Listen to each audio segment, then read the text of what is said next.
Hey everyone, my name is Elo Bandit, and today I want to talk about explosions!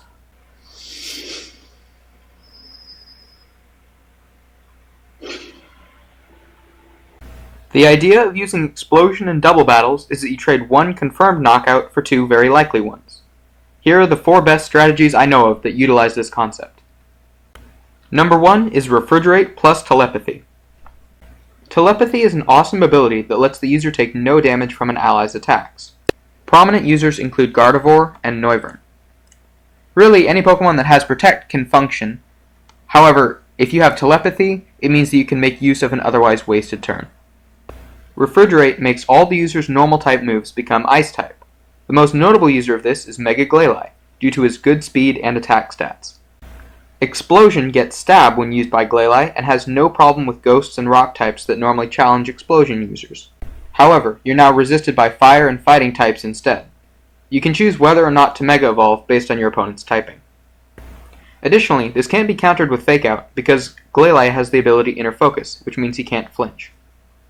This strategy can be countered by fast Steel, Ice, Fire, Rock, or Ground moves.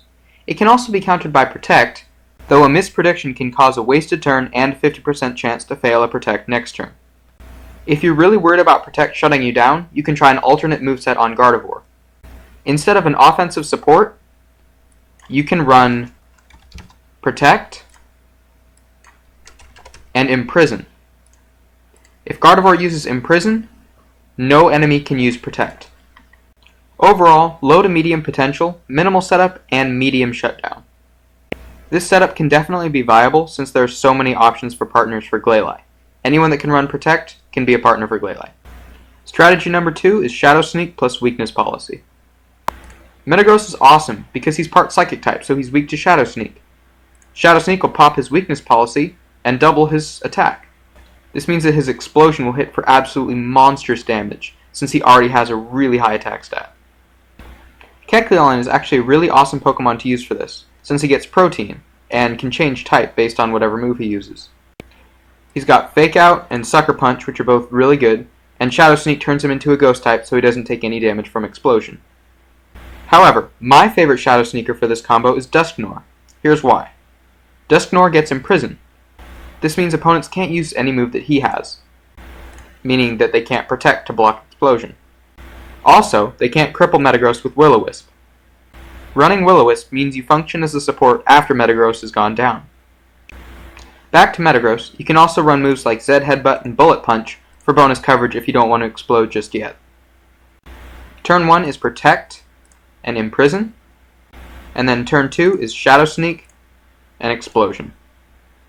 As for countering this strategy, your best bet is to switch into a Rock or Steel type that can tank the hit, or a Ghost type that's immune to normal, but still gets hit pretty bad by Shadow Sneak and Metagross' Zen Headbutt.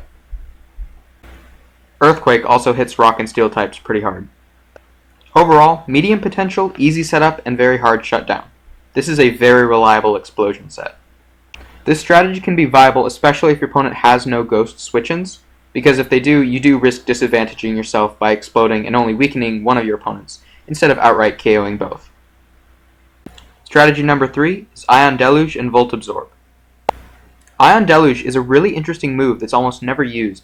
It's a priority move that turns all normal moves electric type this turn.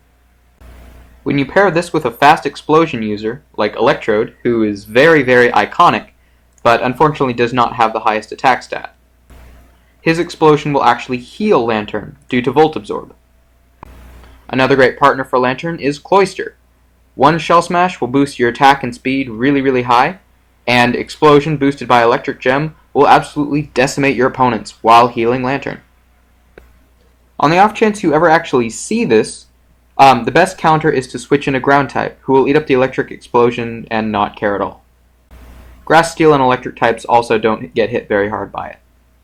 If you can actually correctly predict the Explosion from these guys, Protect will save you. One thing to keep in mind is type switching in isn't super reliable, since Lantern doesn't have to use Ion Deluge, and you will get hit by a really hard normal type Explosion if you send in the wrong types. Overall, this gimmick has a low to medium potential, an easy setup, and a difficult shutdown, mostly because no one knows what the heck Ion Deluge does. I'd say this set is viable, especially low on the ladder, mainly because it is very unexpected. However, ground and rock types are an issue, so this isn't the best strategy if you really want to climb. Number 4, the very last strategy I'm going to show you, is Sableye Axe. This one is a little bit more widely known. This is the Sableye set. We've got Fake Out, Psych Up, Knock Off, and Shadow Claw. This is the Snorlax set. We've got Belly Drum, Self-Destruct, and Coverage. I use Crunch, Zen, Headbutt because they're very good against Ghost and Fighting types. On turn 1, without Mega Evolving, Sableye uses Fake Out on the Pokemon that's going to do the most damage to Snorlax. Snorlax uses Belly Drum to max out his attack.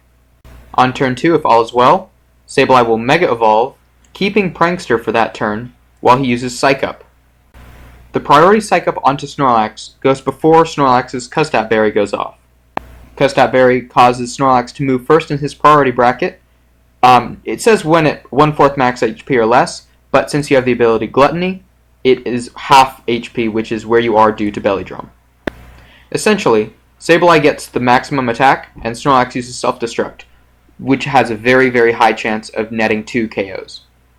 Self-Destruct does not affect Sableye since it's a Ghost type, and now you have a really huge sweeper in addition to taking out 2 enemies with Self-Destruct. As for countering this strategy, it's very important to take out Sableye, who will become a serious threat to your team. Focusing fire on him early with someone like Sylveon or Gardevoir that can hit him really hard with fairy moves is a really good idea.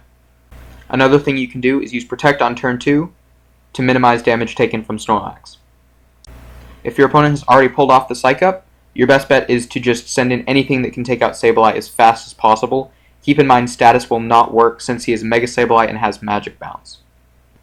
Overall, this strategy has a medium to high potential because not only do you have a large chance of a 1-for-2 trade, you get a free max attack Mega Sableye to sweep afterwards. I'd call it viable even though it is fairly popular and well known. You just have to know how it works to deal with it properly. And if you don't though, you're going to be 2 Pokemon down versus a fully set up sweeper.